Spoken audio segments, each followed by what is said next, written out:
You were inducted into the TV Academy Hall of Fame in 1995, I believe, and No. around. Might have been 95. But time goes so quickly. Yeah. Okay. And so was Richard posthumously. Yes. What was that? What did that mean to you? What? Well, it was recognition by the people of my own industry, which is always important. It's like when we were awarded the Patty Chayefsky Laurel Award, Lifetime Achievement in the Art of TV Writing, because we loved Chayefsky's work. He was one of our favorite writers. So that was truly an honor. And then being recognized, by the Academy, going to the Hall of Fame, was one of the great events. That night was one of the great events in my life, where they did an overview of our career with Peter Falk, of all people. Very, very important. When you're recognized by your peers, that's special. It's more special, I think, than other awards.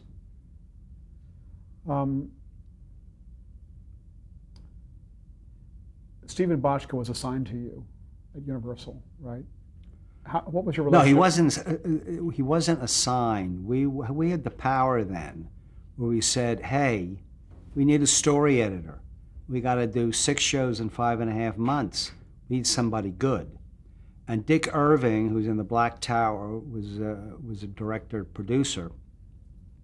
He said, "I know this young kid, Steve Bochco. Excuse me. I think he's quite talented.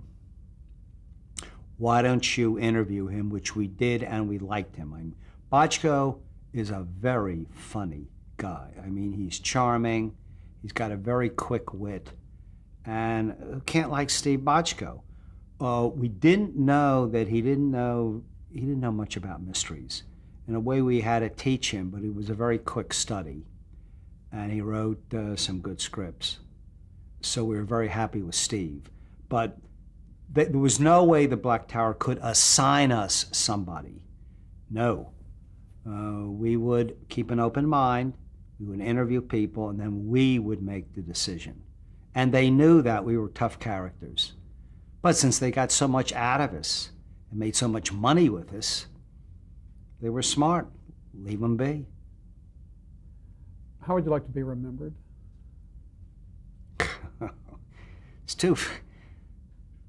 That's a little too philosophical. I mean, I would like my films to be remembered, those that are, and that I had a reputation of being a decent person. I think you can't ask for much more. That's a tough question, and it's something I really don't think about. Of course, I hope that the best films will endure, but I think that our time on Earth is just a blink in the anger of time, as a poet once said, Mr. Auden. And we're here very briefly. I consider myself very lucky to have done what I've done. I'm proud of it. And I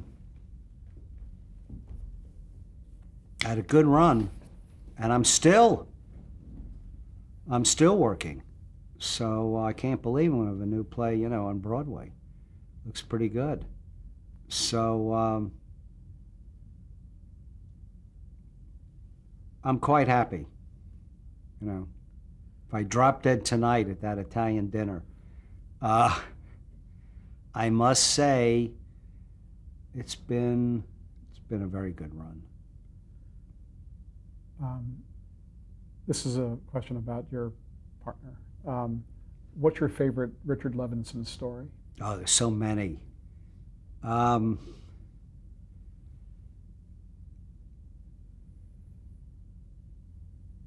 just doesn't come to mind.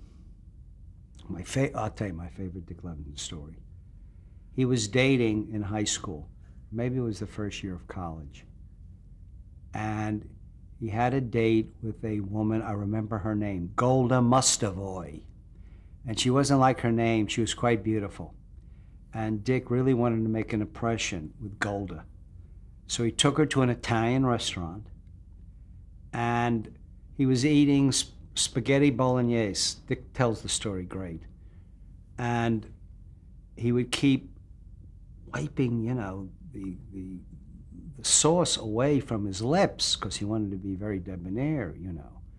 And at the end of the meal, they get up, and as they're walking out of the restaurant, he realizes she's wearing a long white linen skirt, which now looks like there's been carnage performed on it because it's filled with all those like bloodstains, all that sauce.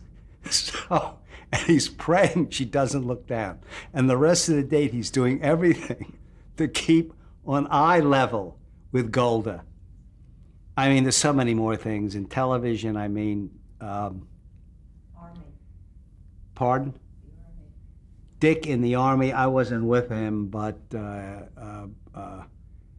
he was one of the few Jewish boys in his company, and they would go to Jewish church on this is what the Gentiles called them, who never met, you know, Jews before, that they would get out of barracks duty on Friday night by going to Jewish church. It wasn't the temple, and there, you know, it had to be Jewish church, and he had some ridiculous NCOs. They were given lectures. One Dick had a whole routine of they're being lectured by Sergeant Stupid from intelligence, who says, "Mens, when you be on the field of combat, there be some inert shells and there be some earth shells, and they can go off and make casuals out of you." He had a whole routine. That's just the first part of it. He was a very funny guy. He had a great sense of humor, and you had to have, in a lot of television, in the experience of television, you had to have a sense of humor. That's what I tell, you know, the kids now. Keep it light if you can. As Hitchcock always said, it's only a movie. You can't take a lot of it to heart, or it'll kill you. It really will.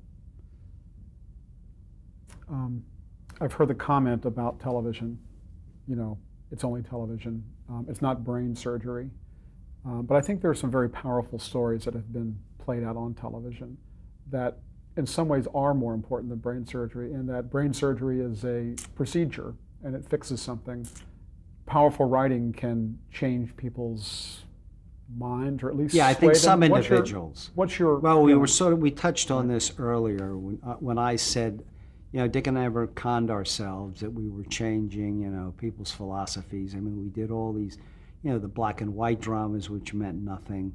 You still have, you know, many, many bigots in this country. You still have people, we try to change them, you know, the gay people that don't have fangs, you know, and horns, that they have a different lifestyle. They're you and me, except they have a different lifestyle. Big deal. It's none of our business. You know, there's still major prejudice. They're stopping, you know, single sex men, you know, from adopting children, you know, and a lesbian couple from adopting, which is absolutely ridiculous.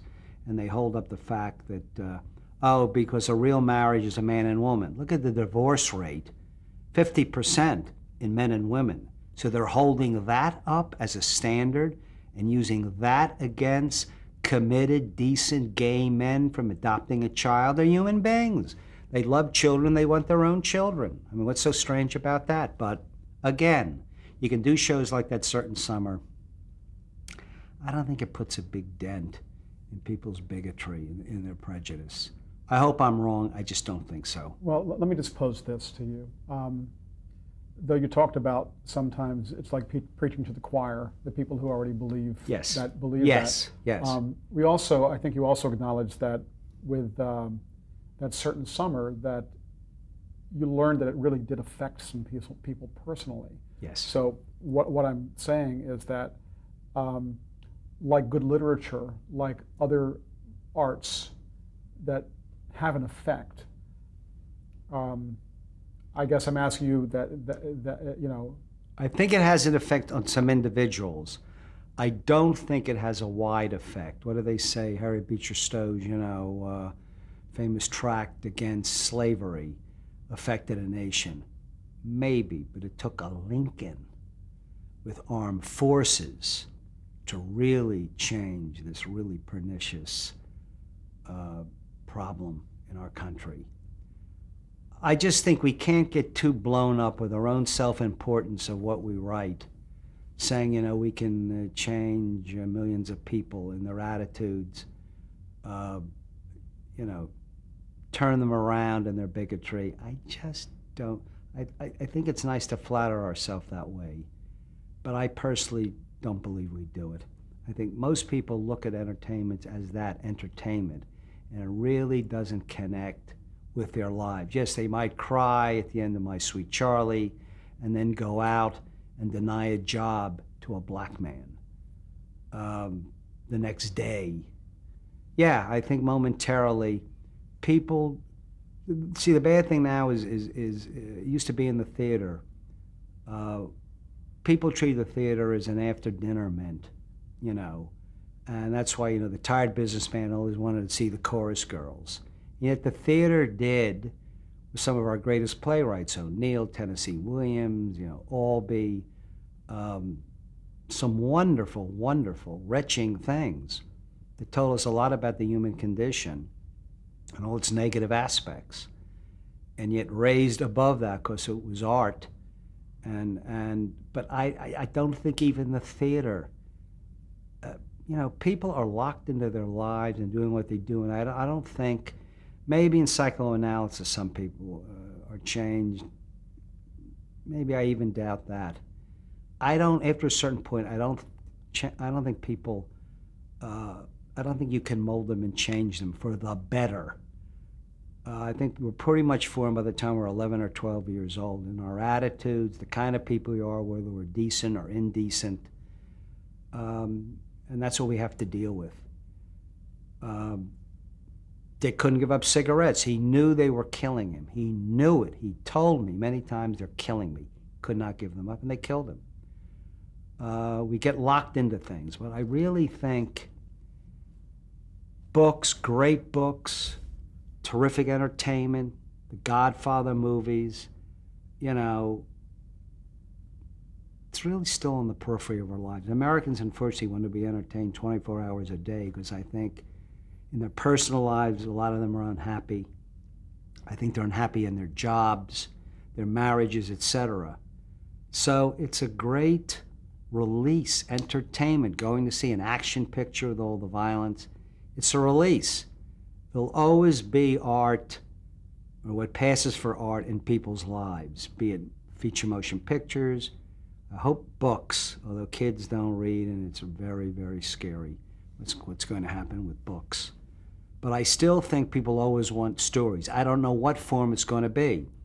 A friend of mine's uncle was the science editor of Time magazine, and he said there's a theory that movies will become actually a designer capsule, that it will be a chemical trip that will be designed, and you can be the hero of that picture if you want.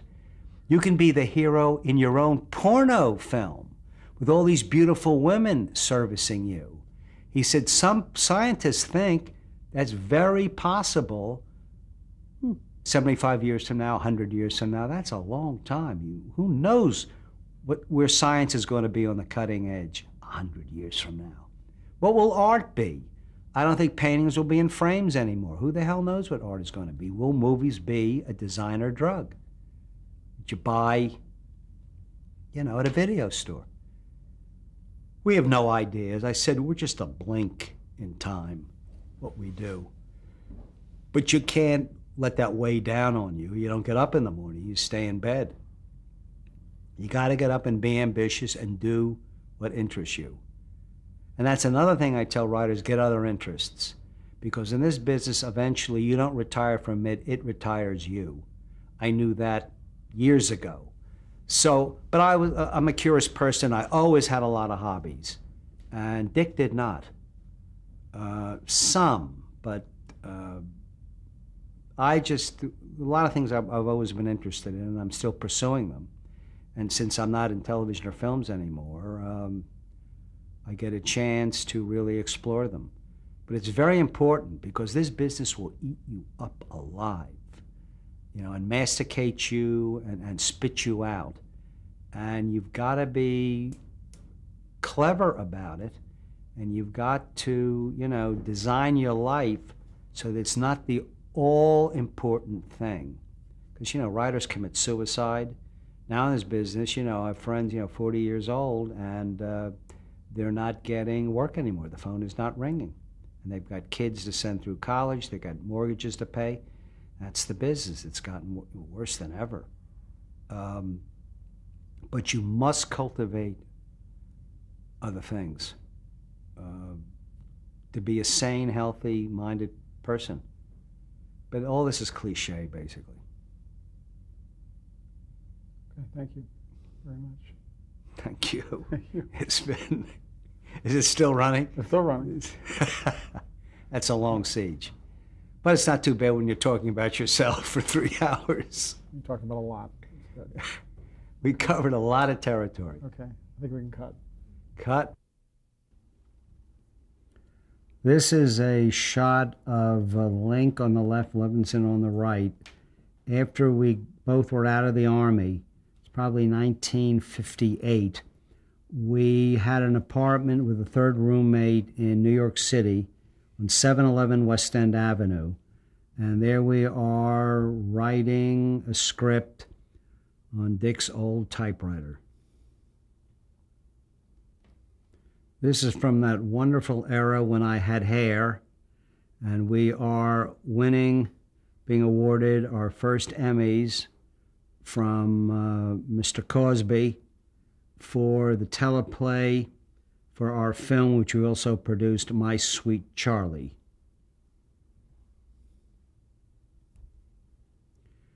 This is a shot again of Lincoln Levinson holding their Emmys that they won for their movie, My Sweet Charlie.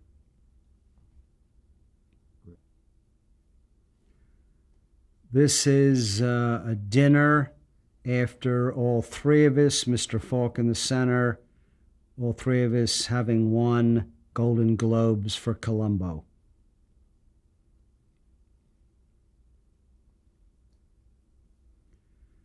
This, I believe, was taken on the set of our movie The Guardian in Toronto, which was the second movie that was ever made for HBO. It starred Marty Sheen and Lou Gossett Jr.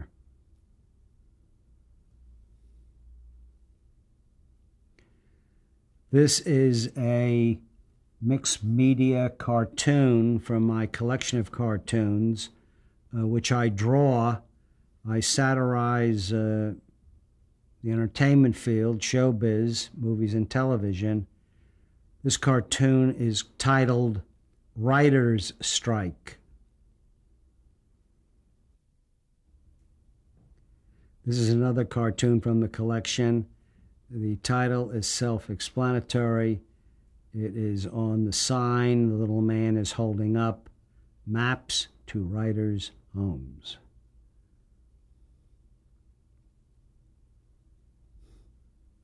The balloon tells the story here. What makes you two think you can write horror films?